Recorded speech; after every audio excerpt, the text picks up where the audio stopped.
is Jason JROCK Houston, and you're listening to Riffs Magazine. We can be found on the web at www.chaoticriffs.com. And today we're speaking with Tim Swisher, the lead singer, guitar player from Eyes of a Living. And you guys are based out of Philadelphia, is that correct, Tim? That's correct, yes, we are. And what's the music scene like there these days? Is there much of a metal scene?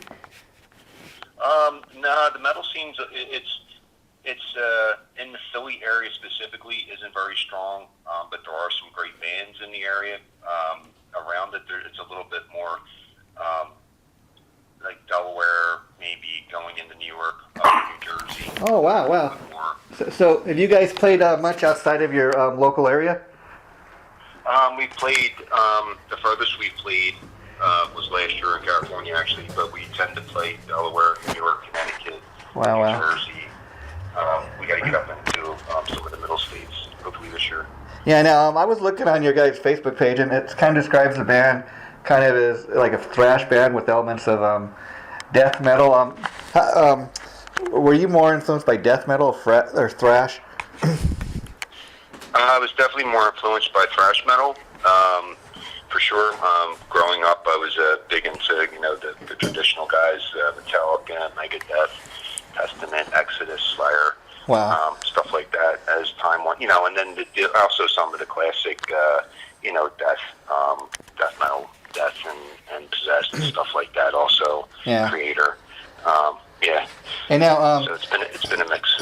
Now, and I was also looking on your page. I see in the past you guys have opened for bands like from Iron Maiden to Overkill, so that's pretty exciting.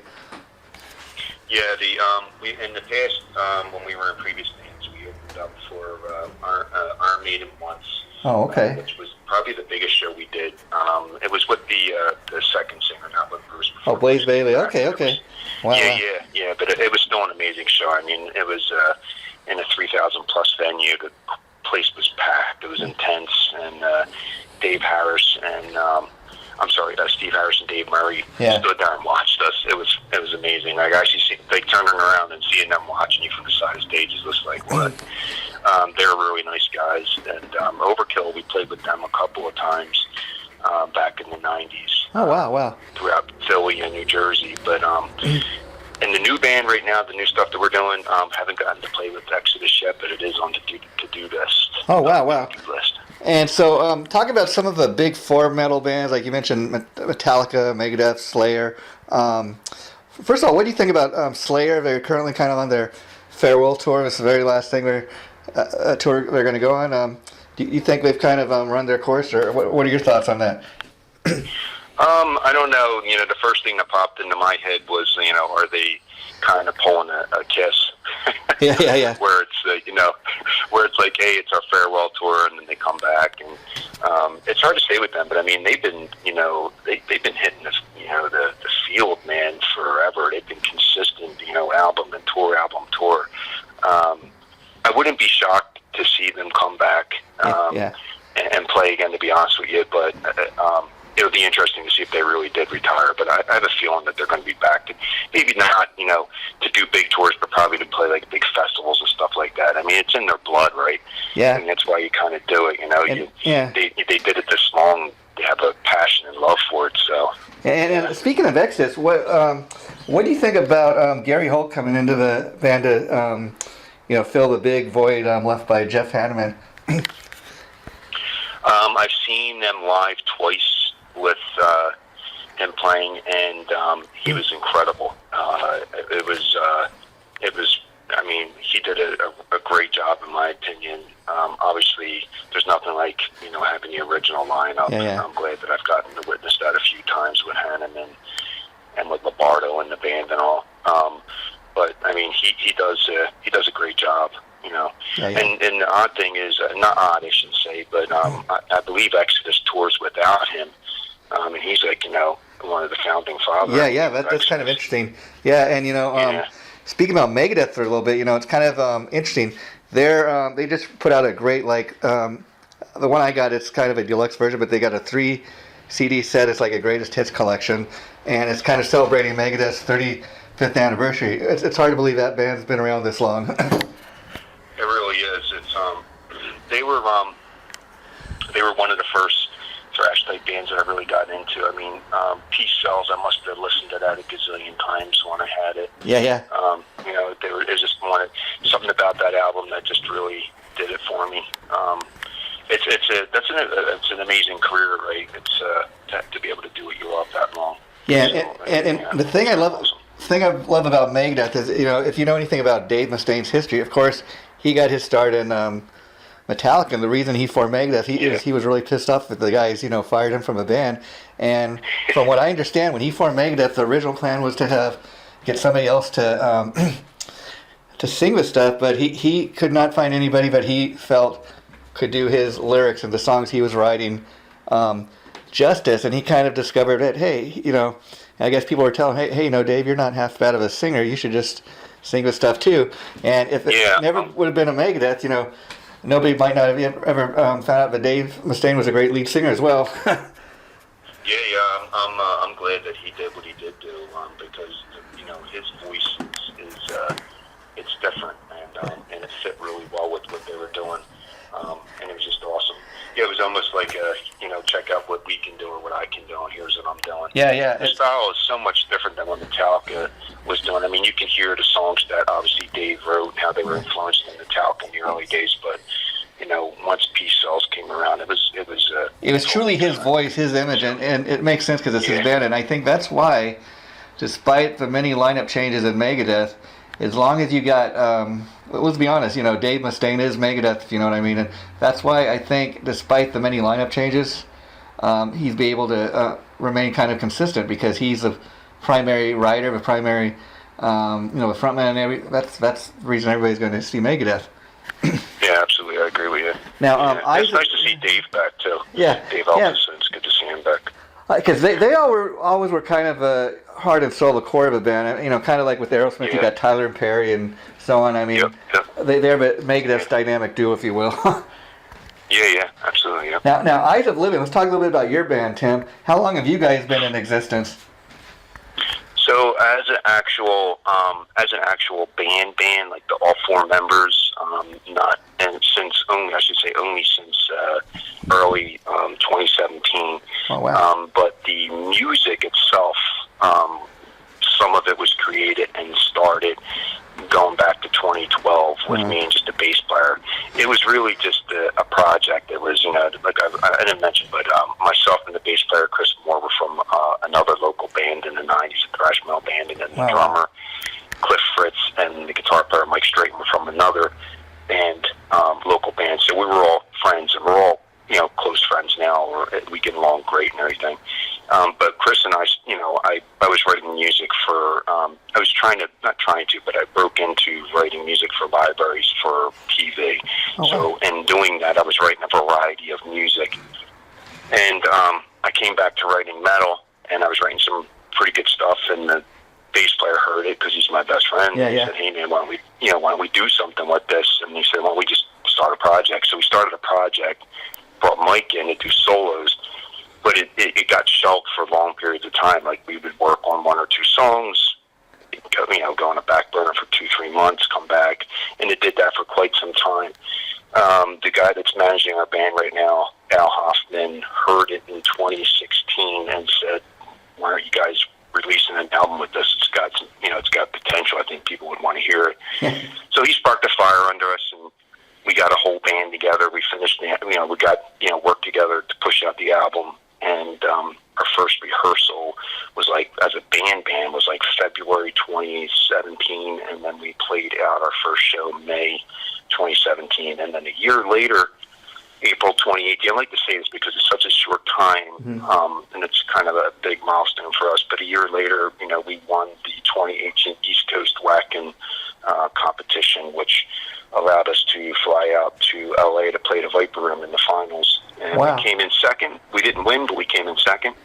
And it was pretty awesome. It was an amazing experience. But, you know, we were close. We almost got to play Wacken. It was good, but yeah, you know, that's a pretty big deal for the simple fact, like you're saying, you guys are not that well known at this point. I mean, you're just a fairly new band. I mean, and from what you're telling me, it started out, I guess, as a kind of like as a writing and a recording project. And the fact that you guys come in second in a competition like that, that's pretty cool.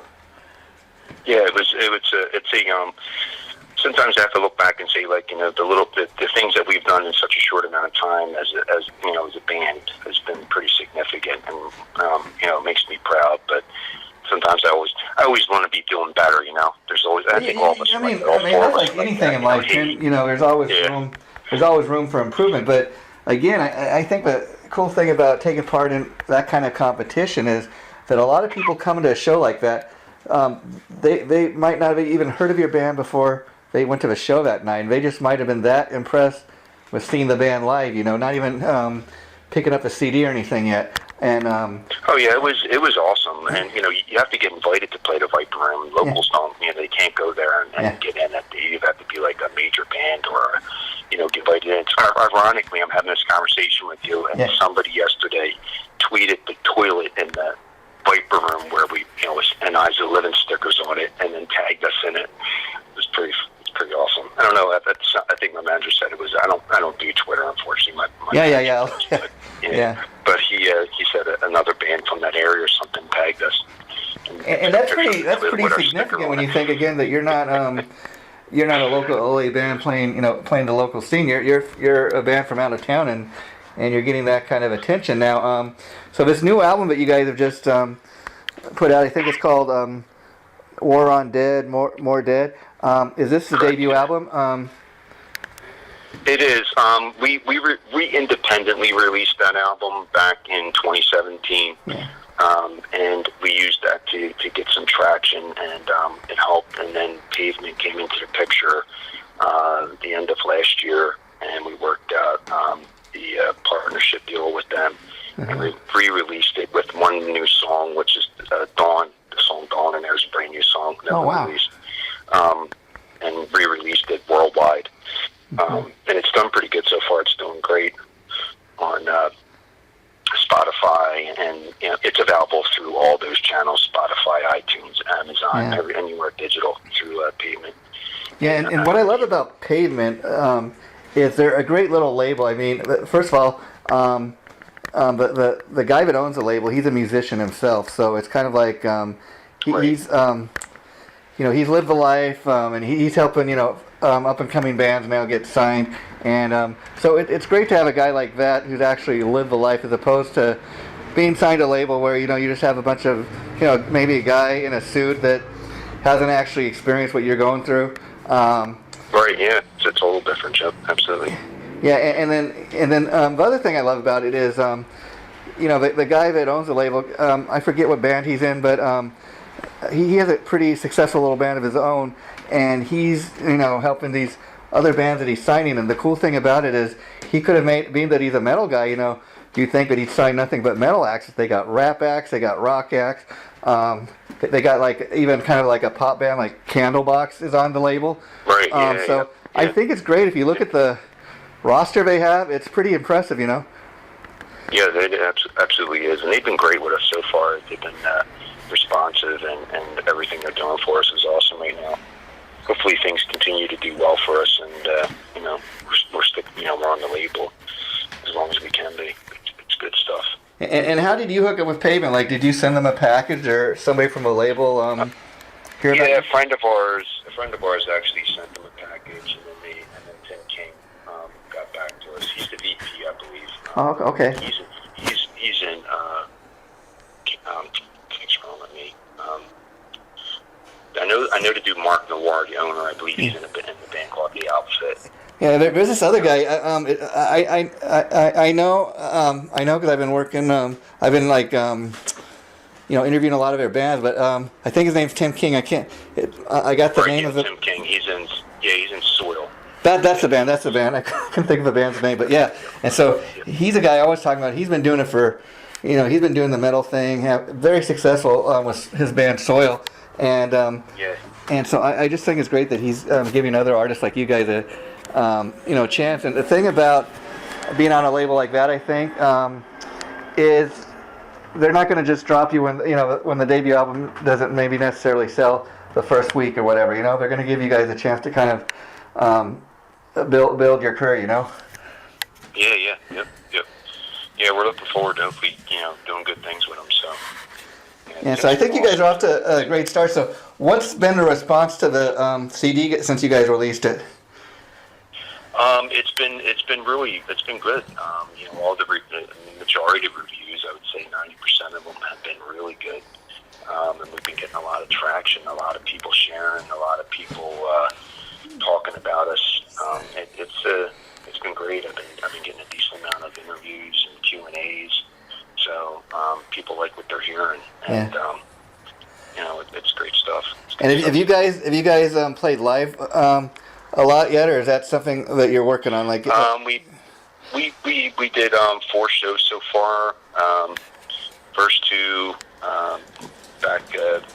We just played 2 shows back to back this weekend, and 2 shows 2 weekends ago back to back. And the responses have been great. The turnout's been really good. Just played down in Philly at the Fire on Friday. It was an awesome show, and then we played up in Hagerstown, Maryland. That was pretty good too. We got some pretty exciting shows coming up this week. We're opening for Flaw in New Jersey this Sunday, and then we're opening for Children of Bodom. Oh, how cool! On a Thursday, and then at PE the 27th. So we got some really big shows coming up, decent shows coming up in the next couple of weeks.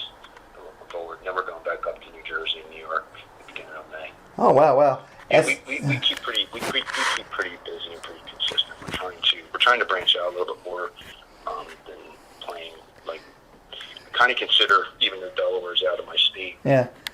It's still a little bit local. That's really kind of our bar, the one down there. Wow. Bar 13 where we tend to play the most, and our crowd seems to go there when we play. And so, we're trying to get out to the middle states a little bit more. We'd like to get on the East Coast too. So right now, you guys, you got the one album. Now let me ask you, like, how much of those songs are in the live set? I guess what I'm asking is, like, since you're a relatively new band and you only got the one album out, like, is it pretty hard to come up with a set list, or are you pretty much just playing the songs that people seem to be reacting to? Yeah, you hit it on the head right there. We tend to play the songs that people react to. So we have about 7 of them that we play. That's about 45 minutes roughly, and some, depending on the set time we have, some could get dropped or not. There's a few other songs we want to bring into the set as well. We always toss around the thought of a cover. It's just trying to figure out which one we would want to do or what it would be. Let me ask you, in regards to that, like, if you guys were to throw in a cover or something, being like you're a thrash band, automatically, like, people would probably expect you to maybe do an Iron Maiden or a Megadeth cover. Would you like to go something with like that, or would you kind of want to do a cover that people might not expect you to do? Yeah, that's the kind of debate amongst us in the group. Actually, do you want to cover a tune that's people would, metal people would obviously know immediately, or take like an 80s or 90s tune that really isn't metal and convert it into metal and see if you can get creative with it, because a lot of bands have been really successful with that. Yeah, I mean, I'll give you a good example of that. Like, recently, I don't know if you've had a chance to watch the Motley Crue movie, The Dirt. I did, yeah. But, like, they got a new song on there. They did a cover of, if you can believe it, Madonna's Like a Virgin.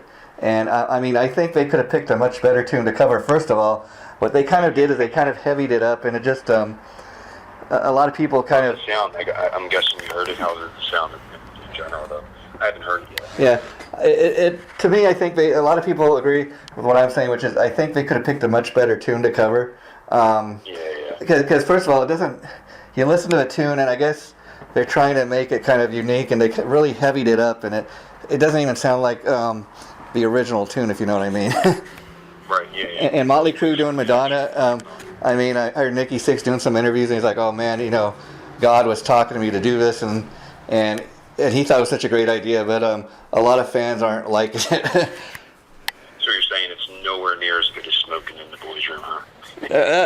Oddly enough, yeah, I could safely say that.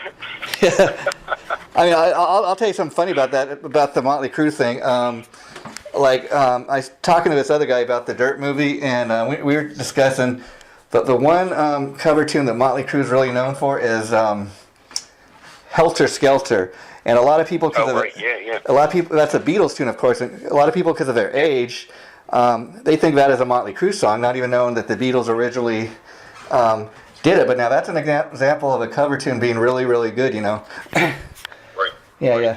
And now let me ask you, Tim, getting back to your career, I was curious, what was the point in your life when you decided you wanted to take a shot at being a professional musician?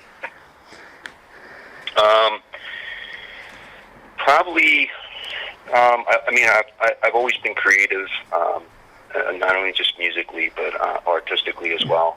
So I like being creative. I like creating something and somebody hearing it and getting it, or doing what I've done. But probably, I mean, I was young when I thought that it was something that I really wanted to do. You know, I started out as a drummer. Oh, wow, that's interesting. I was kind of, I tell the story every once in a while. I started out as a drummer. I was kind of forced to play guitar because my stepmom couldn't take the drums. My dad gave me his old guitar. Wow. And instead of being, bitter about it or anything, I was like, hey, let me try this out.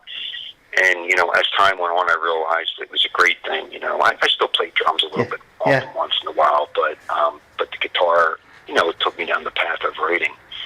It gave me that tool to be able to write music. And the funny thing about that is a lot of guys in music over the years, like even a guy like Steven Tyler from Aerosmith, Janie Lane, who was the singer from Warrant. These are guys that they're fronted their bands. They're known for being lead singers, but they got their start like playing the drums. And I would think in your case, Tim, the cool thing about that is being in a band and that being that you not only are a guitar player and a singer, but that you've got experience playing the drums. It helps to make you a more rounded musician in the sense that maybe when the drummer comes and does his thing, you can listen to what he's doing a little better than some of the other guys in the band because you've got that experience as a drummer as well. Yeah, I think that's true. I think when you have that, when I'm starting out as a drummer, you also build up an internal, metronome. So like I always have that sense of when something's in time, or if it's flow and if it's surging and coming down, or if it isn't, the tempo's not right, or that's like kind of built in from being a drummer. Yeah. And I'm very, to be honest with you, when I write music, I usually start with, I use Easy Drummer as a tool to write music with. And I always go and I look for drum tracks I like, I'm like, hey, listen to that rhythm. Oh, that's kind of, the guitar to it. That's kind of interesting, but also I would imagine a lot of thrash music is centered around the drums. Yeah. Yeah, and it's kind of interesting, now because you start out as a drummer, Tim, and the drummer, of course, is in the back of the stage. So let me ask you, when you started fronting band and you started playing the guitar and then even getting into lead singing, what was that transition like for, going from the back of the stage to being the frontman where all eyes are really on you, Playing guitar, by the time I actually formed the band, I was no longer playing drums. Yeah. And I was kind of, it was also a default thing for me to start singing, almost like a Dave Mustaine thing. Yeah. Couldn't really find a singer, and we had a show coming up, and buddy, the bass player in my band, Chris, at the time as well, said, why don't you try singing? And I gave it a shot, and we played the show, and people seemed to accept it. So I was just like, all right, I'll keep doing it. I don't consider myself to be a great singer. I guess my voice fits well for what I'm doing. Yeah. But I enjoy it. And there is something to be said for that because you've got these guys like you take a guy like Ronnie James Dio, Bruce Dickinson, who we were talking about earlier, Dave Mustaine. They've got great, just a great lead singers, great frontmen. But the thing about it is that there are other guys kind of like that do what you do, where you got more of a natural voice. And what I mean by that is because maybe you're a primary writer, you write the songs and that. You have a better idea of how you want the songs to be performed, or you hear the songs a certain way in your head, whereas if you were to have another guy come in and sing in your material, he might interpret a totally different way than the way you wrote the song. And so the fact that you wrote that song, you can sing it more from the heart, if you know what I mean. Yeah, absolutely. I agree with you, and you're absolutely right with that. I mean, when I come up with a riff, I'll hear a melody or I'll hear a pattern, vocal pattern, like almost instantaneously. And a lot of times, even if it doesn't fit at the moment, I'll just blurt out words, even if it doesn't make sense, just to capture what the idea there.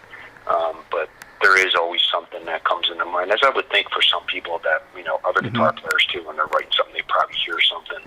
I would think, I would believe, or you would imagine that a lot of singers probably play, the guys that don't play an instrument live probably do play some other kind of instrument or something to, to give them the idea. But maybe not, I don't know. It's always interesting to watch these. And let me ask you, like, the fact that you do play an instrument, like, you're up there fronting the band, but the fact that you have a guitar in your hand, is that kind of like I don't know if this is the right word, like security, in other words, because some guys have told me, it's a very hard thing to be able to master the ability to, be up there in front of that mic and you got to concentrate on the singing and remembering all the right words and stuff, and yet getting the right chords, Oh yeah. It can be a challenge, and there is no. I definitely can't hide the fact that I mess lyrics up from time to time. You're thinking of the guitar part, what's going on, and then at the same time, trying to interact with the crowd, whether it's looking at them or pointing at them. And also, back in my old band, we would do one or two songs where I didn't have my guitar with me, and that's a whole different feel. So when you see that performer that's up there not with the guitar, when they got down that, when they could really suck the audience in, that's they've honed that ability. Honed their craft, so to speak. It's not easy to do. It can be challenging. It can be intimidating. With the guitar, you can kind of just grab it and move around with it, and your hands are doing something. Yeah. Now you guys have a second guitar player in the band, correct? Yes. Yep. So, what kind of interaction do you and the lead guitar player have? I mean, obviously he probably does most of the soloing, but do you guys like play off of each other or anything like that, or does he strictly have his parts and you strictly have your parts? Mike's very active on stage. He's got a lot of moves. He does a lot of movement, and it's great. He plays to the crowd. He's really good with it. Last year when we opened up for Obituary up at Reading, his interaction with the crowd was awesome. I mean, people would walk from in front of me, 10, 15, 20 people, and lean and look towards him because he's walking up and getting in their face while he's doing the solos.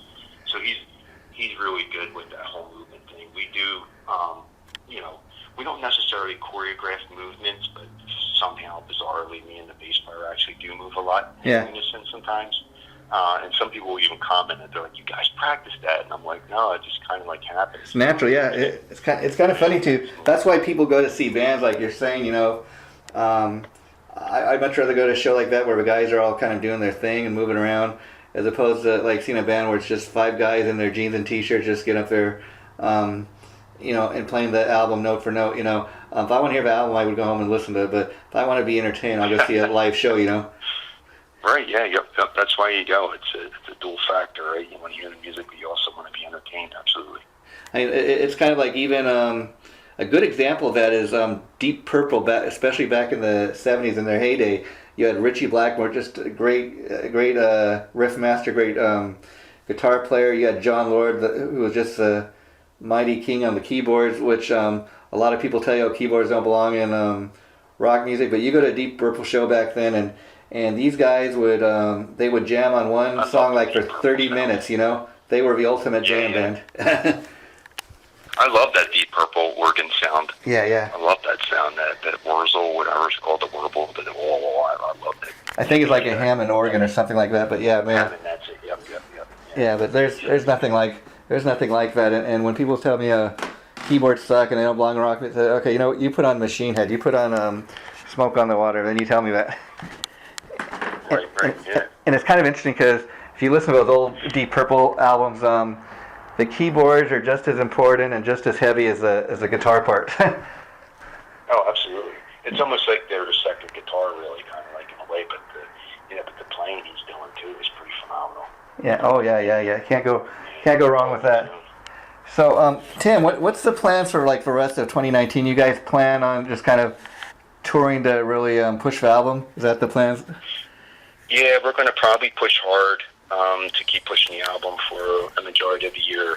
I've already been working on new music for a follow-up album, and the band together as a unit, more so me and the drummer will probably start hashing some things out there, but I already got like a number of tracks, probably 8 or 10 pieces already put together. Yeah.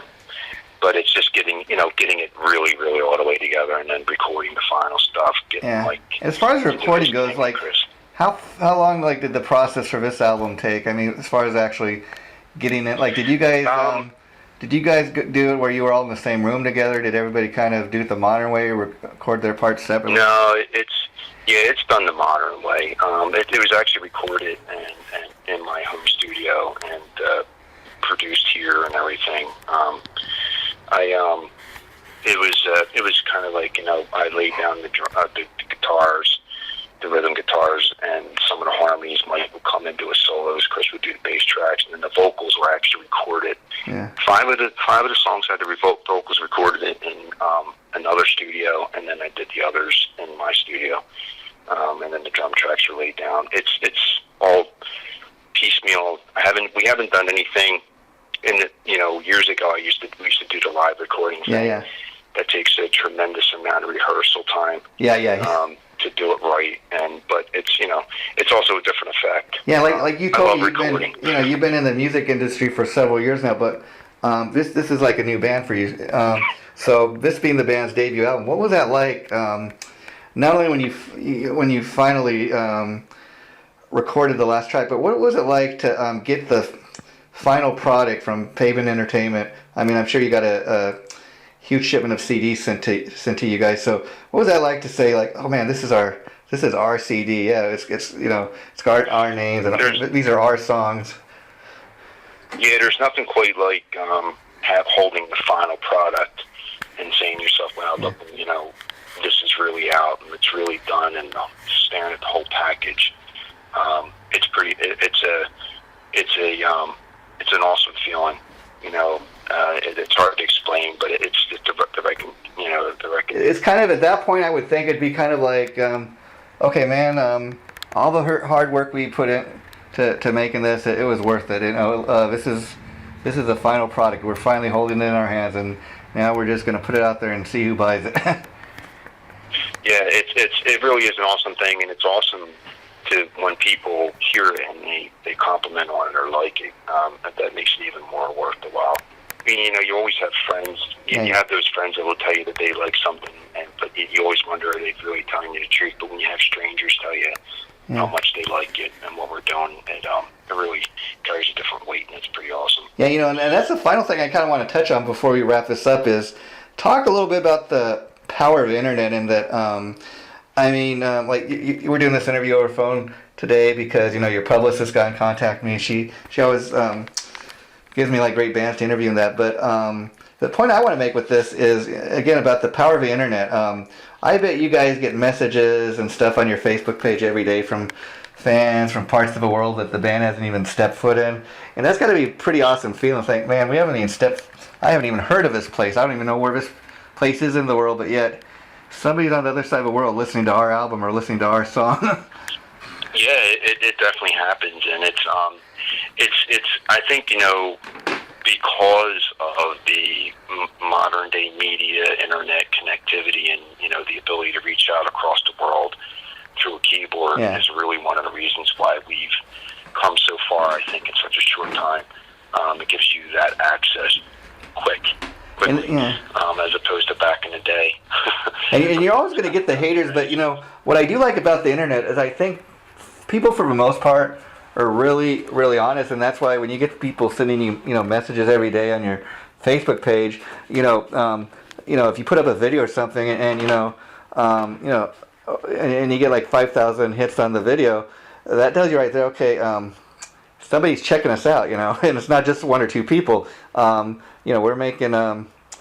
We're making a little dent here with our song, and that's got to be a great feeling. And you don't have to wait maybe for the label to tell you, okay, this is how many units we've sold. You see it every day if you go on your page. You see who's responding to the band. You see who's checking out the videos. You see their little comments. And that's a cool thing too, because besides just clicking on, I like this video, people taking the time to comment on how much they like your video or how much they like the band or whatever the case may be. Yeah, I absolutely agree. Speaking of the video, we released a video for Infected probably like a week before the album was released to Pavement on March 15th. So a week before that, posted it on Facebook. We put it up on YouTube too, but we used it on Facebook and we used it as a tool for advertisement. And it's now got like 16,000 views on there. And just like you said, the compliments and the amount of followers and likes it brought our page from the video, the visual as well as the audio, is really something awesome. Yeah. And the other thing I kind of like about that is not just liking your videos and leaving comments, but people going to the shows and then they say, okay, man, they played this song, or man, these guys killed it live. So, people can kind of check out those reviews as well and say, okay, this is what these guys do live, and everybody's liking. I got to go check them out. When they come to my town. Yeah, it's when we played up in Reading, I think we made a decent amount of fans up there. It was one of the first few shows last year where when we got walked off the stage, there was a line of people at our merchandise table. Yeah. And it was an awesome feeling, and the response from the crowd, particularly since we know Obituary is a little bit more along the death metal, obviously. Yeah. We're not, but they totally embraced us, and it was a pretty awesome thing. So it is awesome when somebody wants to come to a show because they've seen or heard of you. And there's been some people showing up that, people reaching out more often now, asking, what day are we playing, or when's the next show, when you're going to be in this area.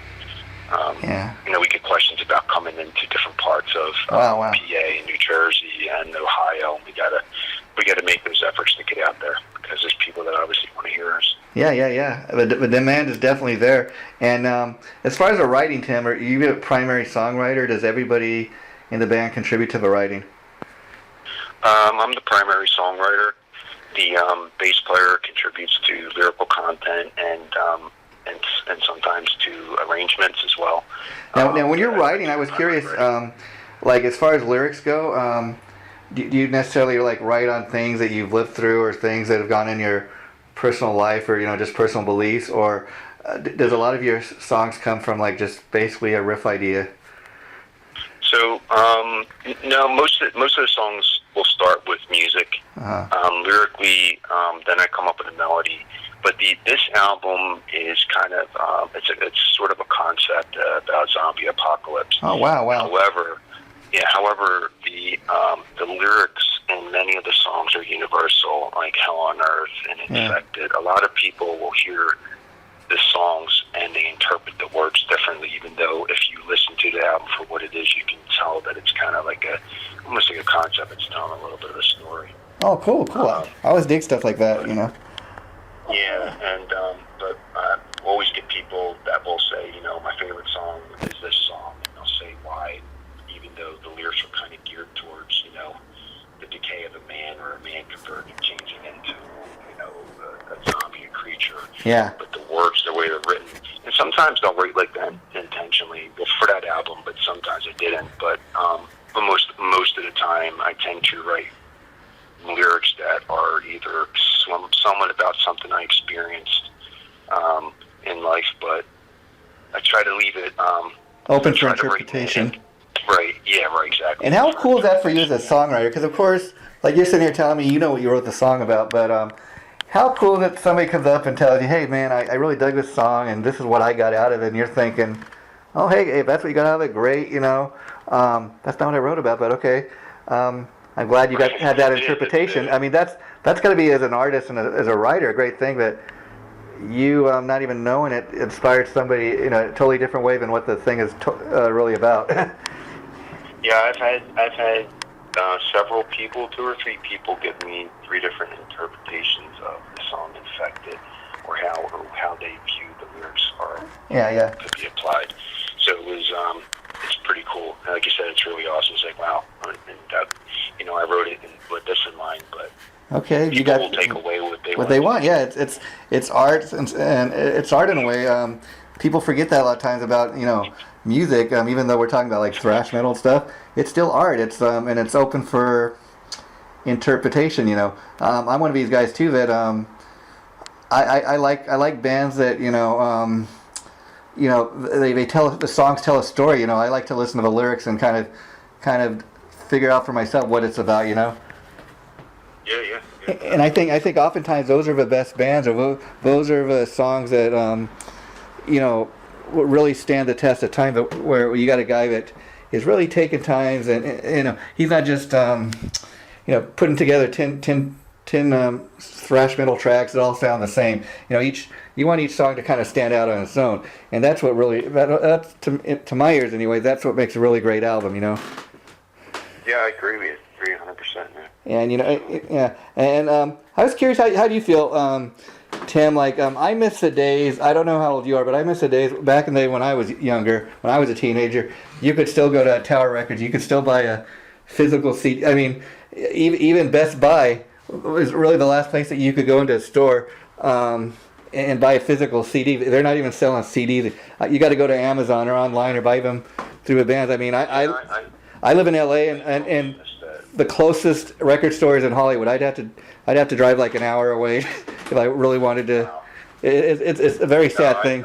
I totally miss it. I completely agree with you. I even miss vinyls, to be honest with you. There was something about holding the vinyl album with the big cover and the artwork on it, and some of them when they would fold over. The funny story about vinyl. I don't know if you're aware of this, but it's kind of making a little bit of a comeback for the last several years. If you go on Amazon, like a lot of the new releases, they'll have like even the Motley Crue thing I was talking about, The Dirt.